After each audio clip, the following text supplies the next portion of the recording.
Hi friends, welcome to Bangalore ಅಡಿಗೆ. ನೋಡಿ, ಇವತ್ತು ನಾನು ನಿಮಗೆ ಗಿಣ್ಣು ಹಾಲು ಮಾಡಿ ತೋರಿಸ್ತಾ ಇದ್ದೀನಿ. ಗಿಣ್ಣು ಹಾಲಿಂದ ಕೇಕ್ ಮಾಡ್ತಾಯಿದ್ದೀವಿ. ಕೇಕ್ ಅಂತಲೂ ಹೇಳ್ಬೋದು, ಇಲ್ಲ ಪುಡ್ಡಿಂಗ್ ಅಂತಲೂ ಹೇಳ್ಬೋದು.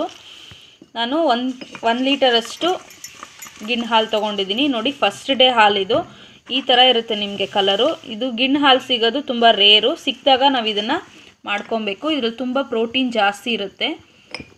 ಮತ್ತು ಬೆಲ್ಲ ತೊಗೊಂಡಿದ್ದೀನಿ. ಬೆಲ್ಲ ಬಂದು 1 ಲೀಟರ್ಗೆ 1/2 kg ಬೆಲ್ಲ ತೊಗೊಳ್ಳಿ. ಅದನ್ನು ಚೆನ್ನಾಗಿ ಪೌಡ್ರು ಮಾಡ್ಕೊಂಡು ಒಂದು ಸ್ವಲ್ಪ ನೀರು ಹಾಕಿ ಫಸ್ಟು ನಾವು ಬೆಲ್ಲನ ಚೆನ್ನಾಗಿ ಕರಗಿಸ್ಕೊಬೇಕು. ನಾನು ಒಲೆಯಲ್ಲಿ ಮಾಡೋಣ ಆಚೆ ಚೆನ್ನಾಗಿರುತ್ತೆ ಅಂದ್ಕೊಂಡೆ. ಎಲ್ಲಿ ಕತ್ಲೆ ಆಗೋಯ್ತು. ಕತ್ಲೆ ಆದರೆ ಮಾಡ್ಬೋದು. ಬೆಳಕಲ್ಲಿ ಮಾಡಿದರೆ ಮಾಡೋಕ್ಕಾಗಲ್ಲ. ಯಾಕೆ ಟಾರ್ಚ್ ಆನ್ ಮಾಡ್ಕೊಂಡು ಮಾಡೋಕ್ಕಾಗಲ್ವಾ? ವಿಡಿಯೋ ಎಲ್ಲ ಟಾರ್ಚ್ ಆನ್ ಮಾಡ್ಕೊಂಡು ಇಟ್ಕೊಳ್ಳೋಣ. ಮೊಬೈಲ್ ಯೂಸ್ ಮಾಡ್ತೀನಿ. ಫ್ರೆಂಡ್ಸ್, ಈಗ ನಾನು ಬಾಂಡೆಯಲ್ಲಿ ತುಪ್ಪ ಹಾಕ್ಕೊಂಡಿದ್ದೀನಿ. ಗೋಡಂಬಿ ದ್ರಾಕ್ಷಿನ ಹುರ್ಕೊಳ್ಳೋಣ.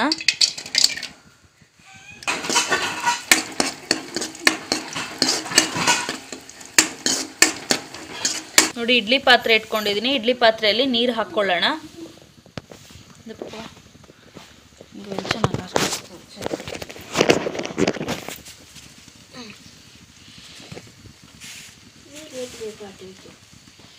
ಇದು ಅದರ ಮೇಲೆ ಒಳಗಡೆ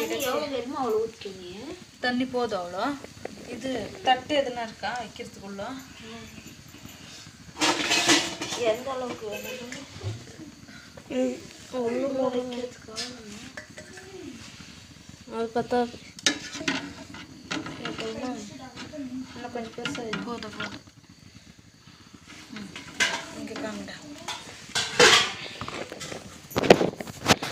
వకీల వెళ్చి ఎందుకు కొత్త పికాక అందుకో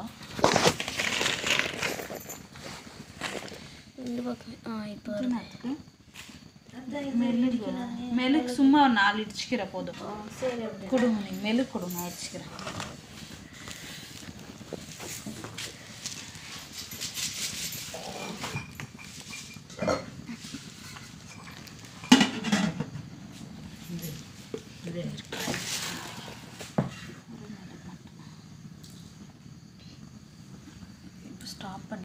ನೋಡಿ, ನಾನು ಅರ್ಧ kg ಅಷ್ಟು ಬೆಲ್ಲನ ಸ್ವಲ್ಪ ನೀರು ಹಾಕಿ ಕರಗಿಸಿಟ್ಕೊಂಡಿದ್ದೀನಿ.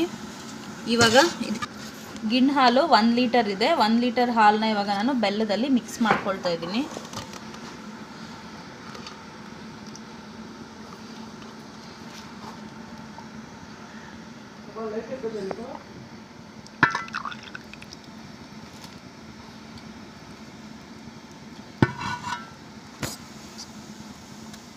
ಹಾಲು ಮತ್ತು ಬೆಲ್ಲನ ಚೆನ್ನಾಗಿ ಮಿಕ್ಸ್ ಮಾಡ್ಕೊಳ್ಳಿ.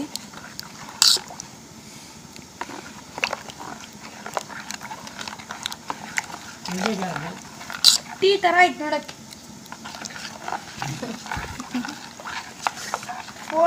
ತುಪ್ಪದಲ್ಲಿ ಗೋಡಂಬಿ ದ್ರಾಕ್ಷಿ ಹುರಿದಿಟ್ಕೊಂಡಿದ್ನಲ್ಲ, ಇವಾಗ ಅದು ಆ್ಯಡ್ ಮಾಡ್ಕೊಳ್ಳೋಣ.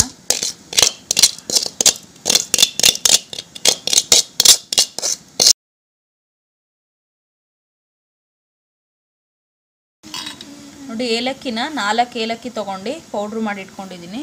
ಇವಾಗ ಏಲಕ್ಕಿ ಪುಡಿ ಆ್ಯಡ್ ಮಾಡ್ಕೊಳ್ಳೋಣ. ನೋಡಿ, ಇದು ಪೆಪ್ಪರ್ ಪೌಡ್ರು. ಪೆಪ್ಪರ್ ಪೌಡ್ರ್ ಏನಕ್ಕೆ ಹಾಕ್ತೀವಿ ಅಂತಂದರೆ, ಇದು ಗಿಣ್ಣು ಹಾಲು ತುಂಬ ಕೋಲ್ಡು, ಅದರಿಂದ ನಾನು ಪೆಪ್ಪರ್ ಪೌಡ್ರನ್ನ ಹಾಕ್ತಾಯಿದ್ದೀನಿ. ಆವಾಗ ನಿಮಗೆ ಕೋಲ್ಡ್ ಆಗೋಲ್ಲ.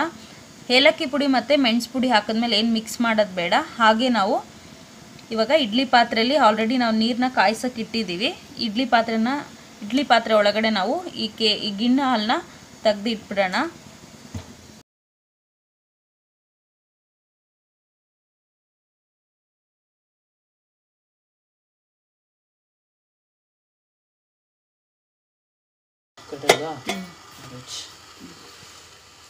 ನೋಡಿ, ಪ್ಲೇಟ್ ಹಾಕಿ ಮುಚ್ಚಿಬಿಟ್ಟು ಸಿಮ್ಮಲ್ಲಿ 20 ನಿಮಿಷ ಬೇಯಿಸ್ಕೊಳ್ಳಿ. ಆವಾಗ ಕೇಕು ಸೂಪರಾಗಿ ರೆಡಿ ಆಗುತ್ತೆ.